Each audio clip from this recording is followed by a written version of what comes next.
бүгүнкү аза күтүүнүн катышуучулары, биз баардыгыбыз Нарын байкебиздин ошо дүйнөгө салганын угуп, баарыбыз кайгырып турабыз.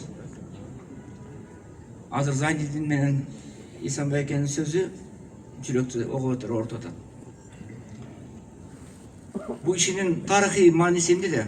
Бул иши эң биринчи Кыргызстандын тарыхында алгачкы кыргыз гезитин негиздеген, мүрөктөгөн, айтып кеттиңер.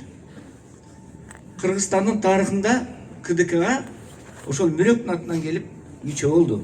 Кыргызстандын не только журналистикасынын башында эмес, журналистикасынын башында, демократиясынын башында ушу Нарын байкебиз турду. КДК демократиялык кыймылдын бардыгынын башында турган, өзүңөр билесиңер. Мына ушул жерде дагы Зайнидин, Мелис байкебиз КДКнын мүчөлөрү турасыңар. Ошондо КДК менен бир дагы байланысын үзгөн жок Нарын байкем. Дайыма демократияны колдоп жүрдү. Оппозиция болгон жок бул киши эч качан. Бирок оппозиция менен да кызматташып жүрдү, бийлиги менен да кызматташып жүрдү. Ортодо калыс болду бул киши. Эч качан андай болгон жок. Андан тышкары мына ушул жерде баарыңыздар турасыңар. Бүгүн баардыгыңыздарга келгениңиздерге рахмат. Эмне деген адамдар келип атат? Кыргызстандын тарыхын жазган адамдар ушул жерде тура атасыңар. Мына мен Аксы окуясын айтып коеюн. Катышкан адам катары ошо Аксы окуясын эме кээ бирөөлөр айтат, авторлор. Ошонун бир катары айтып коеюн. Ошо Аксы окуясы болду 17-синде. 4 адам каза болду. Анан ошондо Азаттык радиосуна рахмат. Абдыраимов деген жигит бар эле, байкебиз. Ошол сразу ошол каза болгондо 4 бала өлдү, атып салышты. Атиги Акаевдин бийлиги болсо ошону жанталашып атылган жок.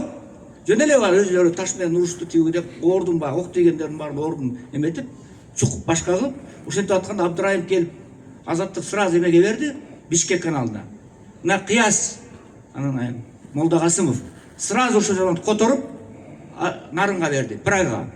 Прагадан Нарын ошол замат түнү менен англис тилине которуп турган бүт информация агенттигинин баарына чалыйды. Турабы Зайнидин? Мына ошондон баштап мына Кыяста турат. Рахмат, түнү менен иштешип, эртеси күнү уже 18 күнү эртең менен бүт дүйнө билди. Акаевдер экинчи күнү чыгармак, ушинтип атпай аткан жок тигүү деп. Аны опоздали. Ошон үчүн Танаев айтты, мы проиграли информационную войну перед Азаттыком деп ошон үчүн айтты да. Мына ушундан болгон. Мына Аксы окуясында Кыргызстандын жалпы эмесин, балдардын эмесин сактап калды.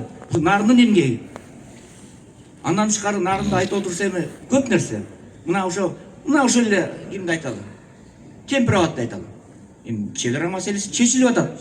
Азамат жакшы. Бирок биз канчалаган жыйналыштарды өткөрдүк. Чогулуштарды 6-7 чогулуштарды өткөрдүк. Ошонун бардыгында убак Нарын келип, аны ошо чогулуштардын жыйынтыгын, кээси чогулуш өтпөй калды, кээси өрт болуп кетет, кээ бир бийликтин өкүлдөрү келбейт. Мына ошондой кезде Нарын бүт бардыгын чагылдырып турду. Нажранийста мына Билжан болуп чагылдырып турушту. 5-чи каналда иштегенде дагы рахмат Эрнис Кыясов иштетти. Алды кызматка алды. 5-чи каналды көтөрдү. Тиги Next иштеген аны көтөрдү.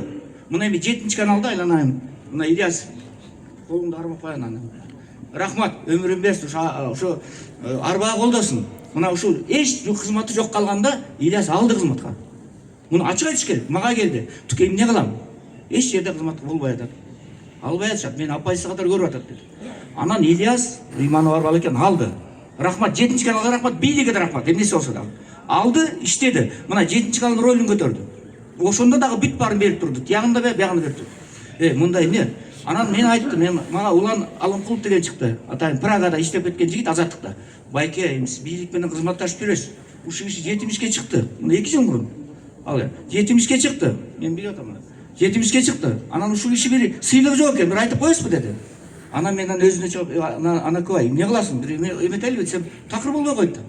Анан биз айтайын дегеним, просто адамды баалашыбыз керек да.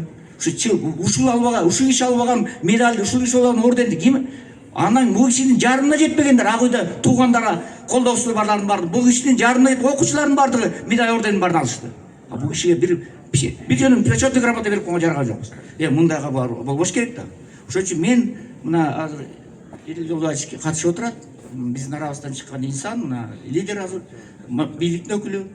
Ошон үчүн мен бүгүн суранам, посмертно берип эле атпайбы, туурабы? Эми тирүү кезинде албаса да жок дегенде Манас орденин беріп қойсын деген бір өтініш бар да. Барыңыздардан сұранабыз. Мына эксперт соғысымен сөйлестік.